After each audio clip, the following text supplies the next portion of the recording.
Abiu fruit plant. So நிறைய பேர் கேட்டீங்க, பட் ஆனால் ரொம்ப காஸ்ட்லியாக இருக்குது, கொஞ்சம் சின்ன பிளான்ட்டாக பட்ஜெட் ஃப்ரெண்ட்லியாக கொடுங்க அப்படின்னு சொல்லி கேட்டிருந்தீங்க. இப்போ பார்த்தீங்கன்னா நமக்கு வந்து பட்ஜெட் ஃப்ரெண்ட்லியாக ஒரு 500க்குள்ளேயே வர மாதிரி பிளான் கொடுத்துருக்கோம். ஸோ இதோட ஹைட் பார்த்தீங்கன்னா நமக்கு வந்து ஒரு 2.5 3 ஃபீட் ரேஞ்சில் இருக்குங்க.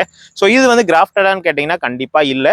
ஸோ ஏன் அப்படின்னா வந்து நமக்கு அபியூ ஃப்ரூட் பிளான்ட்ல கிராஃப்டிங் வந்து அவ்வளோவா சக்ஸஸ்ஃபுல் இல்லை. சீலிங் பிளான்ட் தான் நமக்கு ஃப்ரூட்டிங். சீலிங் பிளான்ட் எவ்வளோ நாள் ஃப்ரூட்டிங் வரும்னா வந்து நமக்கு ஒரு 3 இயர்ஸ்ல ஃப்ரூட்டிங் வரும். அது மட்டும் இல்லாத பார்த்தீங்கன்னா டெரஸ் கார்டன்லாம் வச்சு வளர்க்கலாங்க. ஒரு புஷ் டைப் வெரைட்டி தான், பெரிய மரமெல்லாம் நமக்கு ஆகாது.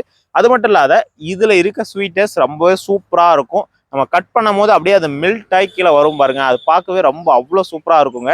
ஸோ இந்த அபியூ ஃப்ரூட் பிளான்ட் இப்போ நம்ம கிட்ட ஸ்டாக் வந்தாச்சு. வேணுன்றவங்க டைரெக்டாக வந்து பர்ச்சேஸ் பண்ணிக்கலாம். அப்படி டைரெக்டாக வர முடியாதவங்க ஸ்க்ரீனில் தெரிய வாட்ஸ்அப் நம்பரில் மெசேஜ் பண்ணியோ அப்படி இல்லைனா வெப்சைட்டில் செக் பண்ணியோ நீங்கள் ஆர்டர் பிளேஸ் பண்ணிக்கலாம். நம்ம MSS parcel and professional courier ரெண்டுலையுமே நம்ம அவைலபிள் தாங்க. ஸோ வேணுன்றவங்க செக் பண்ணி பாருங்க. இந்த மாதிரியான புது கலெக்ஷன்ஸ், புது அப்டேட்ஸ் எல்லாமே தெரிஞ்சுக்கணும் அப்படின்னா மறக்காம நம்மளை ஃபாலோ பண்ணிக்கோங்க. அடுத்த வீடியோஸில் ரெகுலராக பார்க்கலாம்.